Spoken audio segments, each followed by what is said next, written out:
Satyabama Institute of Science and Technology, Chennai and Sriperumbudur.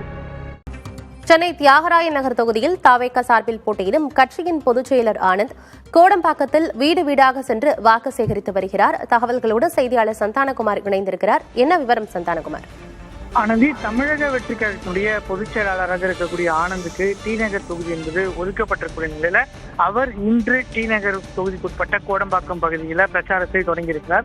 முதற்கட்டமாக கோடம்பாக்கத்தில் இருக்கக்கூடிய காமராஜர் காலனியில் இருக்கக்கூடிய அனைத்து வீடுகளுக்கும் வீடு வீடாக சென்று துண்டு பிரச்சாரங்களை வழங்கி வாக்கு சேகரித்து வருகிறார். குறிப்பாக தமிழக வெற்றி கழகத்தினுடைய தலைவர் விஜய் இந்த பெண்களுக்காக அறிவிக்கப்பட்ட தங்களுடைய வாக்குறுதிகளை வழங்கி தாவேக ஆட்சிக்கு வரும் பட்சத்துல தாங்கள் வழங்கும் வாக்குறுதிகள் அனைத்தையும் நிறைவேற்றுவோம் என்ற துண்டு பிரச்சாரத்தை வழங்கி அவர் தொடர்ந்து வாக்குகளை சேகரித்து வருகிறார். அதே போன்று அவர் செல்லும் பகுதிகளெல்லாம் அவர் தொண்டர்கள் சார்பில் விசில் வழங்கி விசில் சின்னத்திற்கு வாக்களிக்க வேண்டும் என்று அவருக்காக வாக்கு சேகரித்து வருகிறார்கள். டி நகர் தொகுதி அவருக்கு புதிய தொகுதியாக இருந்தாலும் தாவேக தலைவர் விஜயின் முகம்தான் 234 தொகுதிக்கும் முகம் என்பதால தான் வெற்றி பெறுவேன் என்று நம்பிக்கை இருப்பதாகவும் அவர் தெரிவித்து தொடர்ந்து வாக்குகளை சேகரித்து வருகிறார்.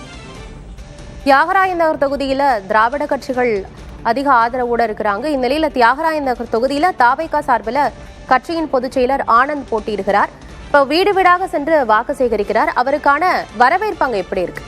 நிச்சயமா டி நகர் தொகுதியை பொறுத்த வரைக்கும் பார்த்தா தமிழகத்துல குறைவான வாக்குகளை பதிவாகக்கூடிய ஒரு தொகுதியாக இருக்கிறது.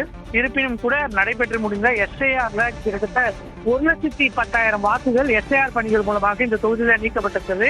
எனவே மும்முனை போட்டியாக இருக்கும் பட்சத்துல 40,000 வாக்குகள் பெற்றாலே வெற்றி பெற முடியும் என்பது தாவேக பொதுச் செயலாளருடைய கணக்காக இருக்கிறது. எனவே தாவேகாவினுடைய விஜயனுடைய ரசிகர்கள் அதே போன்று தங்களுக்கான வாக்குகளை பெற்றாலே வெற்றி பெற முடியும் என்ற நம்பிக்கையோடு அவர்கள் இந்த பகுதியில் இருக்கக்கூடிய ரசிகர் மன்ற நிர்வாகிகளை ஒன்று கூட்டி பிரச்சாரம் மேற்கொண்டாங்க. குறிப்பாக 30 வீடுகளுக்கு ஒரு பொறுப்பாளர் என ஏற்கனவே இந்த பகுதிகளில் பொறுப்பாளர் நியமனம் செய்து அவர் பிரச்சாரத்தை மேற்கொண்டு வருவதாக தெரிய வருகிறது. தகவல்களுக்கு நன்றி சந்தானகுமார்.